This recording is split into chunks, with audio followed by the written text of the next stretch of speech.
விவசாயி, என்ஜினியர் அவங்க பசங்களுக்கு ஒரு best college AAA college of engineering and technology, Sivakasi. Counselling code 4680. Call 9944046643. 26 அப்பாவி சுற்றுலா பயணிகள் ஏப்ரல் 22ஆம் தேதி பெஹல்காமில் பயங்கரவாதிகளால் அவர்களது குடும்பத்தினர் முன்பே சுட்டுக் கொல்லப்பட்டனர். இந்த தாக்குதலை செய்த ஒரு பயங்கரவாதி கொல்லப்பட்ட ஒருவரின் மனைவியிடம் போய் மோதியிடம் சொல் என்று சொன்னார். இது நாடு முழுவதும் பேசுபொருளாகியது. இம்முறை மோடி அரசின் பதிலடி எப்படி இருக்கும் என்று உலகமே எதிர்பார்த்த நிலையில் தாக்குதல் நடந்த 14 நாட்களுக்கு பிறகு பாகிஸ்தான் மற்றும் POKவில் உள்ள 9 பயங்கரவாத முகாம்களை இந்தியா துல்லியமாக தாக்கியது. அதற்கு பாகிஸ்தான் இந்திய பொதுமக்கள் மீதும் இராணுவ தளங்கள் மீதும் தாக்குதல் நடத்தியது.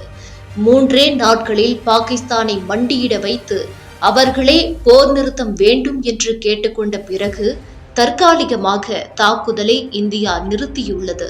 இந்திய இராணுவத்தையும் இந்திய இராணுவ ஆயுத பலத்தையும் பார்த்து உலகமே ஸ்தம்பித்துள்ளது. மிக குறைந்த உயிரிழப்புகளுடன் 3 நாட்களில் எதிரியை மண்டியிட வைத்த மோடி அரசின் வெற்றி அந்நியர்களை விட இந்தியாவில் எதிர்க்கட்சிகளை தான் மிகவும் கவலைப்பட வைத்து இருக்கிறது. வி மிஸ் இந்திரா என்று காங்கிரஸ் தரப்பில் போட்டு பார்த்தனர். 1971ஆம் ஆண்டு இந்தியா பாகிஸ்தான் போரை இந்திரா காந்தி வெற்றிகரமாக நடத்தினார். பங்களாதேஷ் என்ற தேசம் உருவாக காரணமாக இருந்தார்.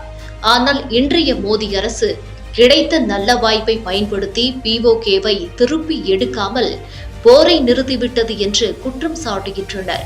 இந்திரா காந்தியை போல் மோடி இல்லை என்று சொல்பவர்களுக்கு ஒரு சிறிய நிகழ்வை நினைவூட்டினால் சரியாக இருக்கும். 2019 காதலர் தினத்தன்று 40 இந்திய வீரர்கள் புல்வாமா தீவிரவாத தாக்குதலில் கொல்லப்பட்டனர்.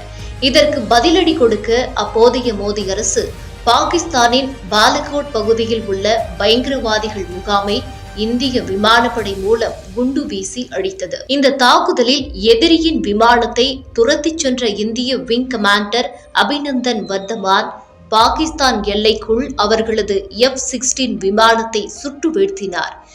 எல்லைக்குள் வந்த அவர் விமானத்தை பாகிஸ்தான் வீழ்த்தியது. பாகிஸ்தானியர்களால் அபிநந்தன் கைது செய்யப்பட்டார்.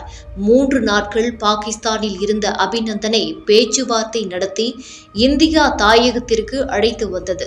இது மோடி அரசுக்கு மிகப்பெரிய வெற்றியாக கருதப்பட்டது. ஒரே ஒரு இந்திய வீரன் கூட பாகிஸ்தானில் இருக்கக்கூடாது என்று மோடி அரசு தீர்மானமாய் இருந்து அவரை திரும்ப பெற்றது.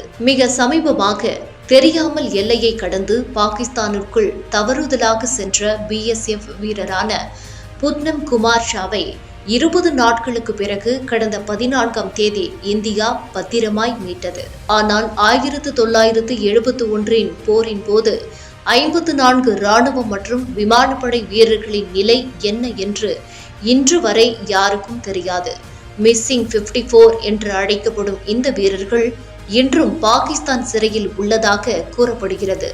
அபிநந்தனை மீட்ட போதே அப்போதைய பஞ்சாப் முதல்வர் கேப்டன் அம்ரிந்தர் சிங் 1971 போரில் கைது செய்யப்பட்டு இன்றும் பாகிஸ்தானில் இருக்கும் 54 வீரர்களையும் மீண்டும் தாயகம் அழைத்து வர அரசு நடவடிக்கை எடுக்க வேண்டும் என்று கேட்டுக்கொண்டார். 1962, 1965 மற்றும் 1971 போரிட்ட லெப்டினன்ட் கலோனல் ராஜ்குமார் பட்டூர் அப்பொழுது MP-யாக இருந்த நவ்ஜாத் சிங் சிந்து இது குறித்து பேசி அவர்களை தாயகம் அழைத்து வருவார் என்று நினைத்தோம். ஆனால் அது நடக்கவில்லை என்று தன் சக வீரர்களின் நிலை குறித்து கவலைப்பட பேசியுள்ளார். இப்பொழுதும் பாகிஸ்தான் சிறையில் உள்ளதாக கருதப்படும் அந்த 54 வீரர்களின் சொந்தங்கள் இந்திரா காந்தி முதல் அடுத்து வந்த அனைத்து பிரதமர்களிடமும் மனு அளித்து உள்ளோம். ஆனால் யாரும் எந்த முயற்சியும் செய்யவில்லை என்று வேதனை தெரிவித்தனர். 2011 குஜராத் உயர்நீதிமன்றம் மிஸ்ஸிங் 54 குடும்பத்தினர் தொடுத்த வழக்கில் அவர்களுக்கு சாதகமாக தீர்ப்பு கொடுத்தது. அதன்படி 1971ஆம் ஆண்டு இந்திய பாகிஸ்தான் போருக்கு பின்னர் பாகிஸ்தான் சிறைகளில் வாடி வரும் 54 இந்திய போர்க்கைதிகளை விடுவிப்பதற்காக 2 மாதங்களுக்குள் சர்வதேச நீதிமன்றத்தை அணுகுமாறு மத்திய அரசுக்கு குஜராத் உயர்நீதிமன்றம் உத்தரவிட்டது. 54 வீரர்களின் அடுத்த உறவினர்களுக்கு 3 மாதங்களுக்குள் முழு சம்பளம் மற்றும் ஓய்வூதிய சலுகைகளை வழங்கவும் உத்தரவிட்டது. ஆனால் அந்த 54 வீரர்கள் குறித்து முழுமையான மற்றும் அதிகாரப்பூர்வமான தகவல்கள் இல்லாததால் மத்திய அரசு சர்வதேச நீதிமன்றத்தை அணுகவில்லை. பாகிஸ்தான் சிறையில் இருந்து விடுதலையான குர்பக்ஸ் ராம் என்ற நபர், அங்கு சில இந்திய போர்க்கைதிகளை பார்த்தேன், அவர்கள் மிகவும் மோசமான மனநிலையில் உள்ளனர் என்று கூறி இருக்கிறார். 1989ஆம் ஆண்டு இந்திய பிரதமர் ராஜீவ் காந்தியிடம் போர்க்கைதிகள் இருப்பதை பாகிஸ்தான் பிரதமர் பெனாசிர் பூட்டோ உறுதிப்படுத்தினார். பல ஆதாரங்கள் 54 இந்திய போர்க்கைதிகள் பாகிஸ்தான் சிறையில் இருப்பதை உறுதி செய்தும் முந்தைய பிரதமர் இந்திரா காந்தி அவர்களை பாகிஸ்தானிடம் பேசி இந்தியா கொண்டுவர பெரும் முயற்சி எதுவும் எடுக்கவில்லை. 1971 போரை மிக வெற்றிகரமாகவும் சாதுரியமாகவும் கையாண்டதாக சொல்லப்படும் அப்போதைய பாரத பிரதமர் இந்திரா காந்தி இந்தியாவிடம் சரணடைந்த 93,000 வீரர்களை பாகிஸ்தானிடம் ஒப்படைத்தார்.